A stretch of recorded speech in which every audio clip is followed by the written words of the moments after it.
खड़ खड़ खड़ खड़ ट्रेन द्रुत गति से भागी चली जा रही थी। संध्या काल का समय था। तेज बारिश और बीच बीच में बिजली की चमक वातानुकूलित कोच की खिड़कियों से अपनी उपस्थिति दर्ज करा रही थी। केबिन का एकांत और यह भयावह मौसम मुझ जैसे डरपोक आदमी को और डरा रहा था। थोड़ी देर बाद गाड़ी के पहियों की रफ्तार कम हुई और एक मध्यम से स्टेशन पर गाड़ी रुकी। बारिश इतनी ज्यादा थी कि मैं स्टेशन का नाम नहीं पढ़ पा रहा था। मैं अपने केबिन में अकेला था और इस उधेड़बुन में था कि कोई सहायात्री आए जिससे वार्तालाप करते करते आगे का रास्ता आसानी से काटा जा सके और एक अंदरूनी भय जो मेरे अंदर जागृत हो चुका है उससे मुझे निजात मिल सके। तभी किसी ने केबिन का दरवाजा खटखटाया और एक शांत सा दिखने वाला व्यक्ति केबिन में दाखिल हुआ।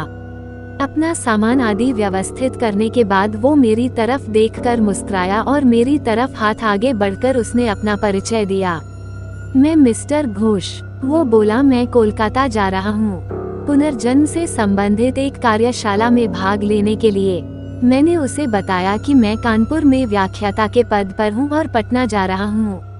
उसने कुछ खाने का सामान निकाला और मुझसे भी खाने हेतु आग्रह किया, किंतु मैं बहुत ही सशंकित व्यक्तित्व का प्राणी। ट्रेन में किसी अजनबी के द्वारा दिए गए खाने को लेना असंभव था मेरे लिए। मैंने बहुत विनम्रता से उसके आग्रह को ठुकराया। वो भी कम उस्ताद नहीं था। कसकर हंसा और बोला, संशय कर रहे हैं मेरे ऊपर? अभी तो कुछ नहीं, देखिए आगे क्या क्या होता है। उसके यह शब्द सुनकर मुझे सांप सूंघ गया, किंतु मैंने किसी तरह अपनी घबराहट को छिपाया। कोई स्टेशन आने पर वो उतरता और ट्रेन चलने के बाद किसी दूसरे कंपार्टमेंट से चढ़कर फिर आ जाता। पूछने पर बोलता कि बीच बीच में रेलवे की नौकरी भी कर लेता हूँ। थोड़ी देर बाद मैं और वह विभिन्न विषयों पर चर्चा करने लगे। उसने पुनर्जन्म से संबंधित बातें प्रारंभ की और पुनर्जन्म को अंधविश्वास बताया। थोड़ी देर बाद उसने मुझसे पूछा कि क्या आप भूत प्रेत पर विश्वास करते हैं? मैंने कहा बिल्कुल। वो जोर से हंसा और बोला, यह सब बकवास है। मुझे भूतों पर विश्वास था, किंतु वो भूतों के अस्तित्व को नकारता रहा। रात अपने यौवन पर पहुंच चुकी थी। चर्चा उपरांत मैं वातानुकूलित प्रथम श्रेणी के कक्ष में सोने का प्रयास कर रहा था। अचानक मुझे ऐसा अनुभव हुआ कि कोई मेरे गले पर गर्म अंगार रख रहा है। मैं हड़बड़ा कर उठा। कहीं कोई नहीं। मेरे अलावा उस कक्ष में मेरा वही सह यात्री था जो सामने की बर्थ पर लेटा घोड़े बेंच कर सो रहा था। मैं फिर सोने का प्रयास करने लगा। अभी आंख लगी ही थी कि मुझे अपने पेट पर बहुत तेज दबाव और हंसने की तेज आवाज सुनाई दी। मैं घबराकर उठा तो देखा कि सहयात्री बर्थ पर नहीं था। लगभग 1-2 मिनट बाद वो आया और बोला, जनाब सोए नहीं? मैंने अपनी घबराहट रोकते हुए उससे कहा, अभी नींद नहीं आ रही, और मैंने अपने बैग से एक मैगजीन निकाली और पढ़ने का नाटक करने लगा।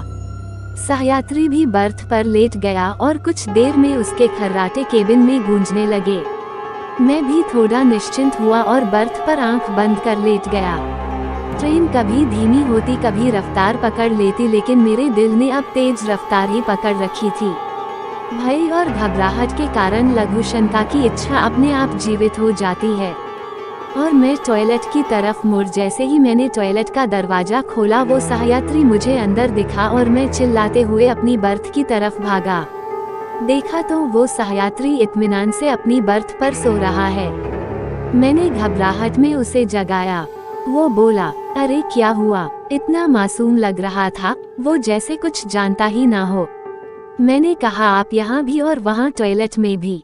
वो कुटिलता से हंसा और बोला, मैं कितने रूप में कहीं पर भी रह सकता हूँ। घबराहट के मारे मैं पसीने से तरबतर, बिल्कुल निर्जीव सा खड़ा उसके सामने। वो बोला, तुम्हें भूतों पर विश्वास था ना? तुम्हें तुम्हारे विश्वास का प्रमाण देना था। तुम्हारे जैसे लोगों के कारण ही हम भूत पिशाच लोगों का अस्तित्व है। इतना कहकर वो मेरी आंखों के सामने से अचानक गायब हो गया।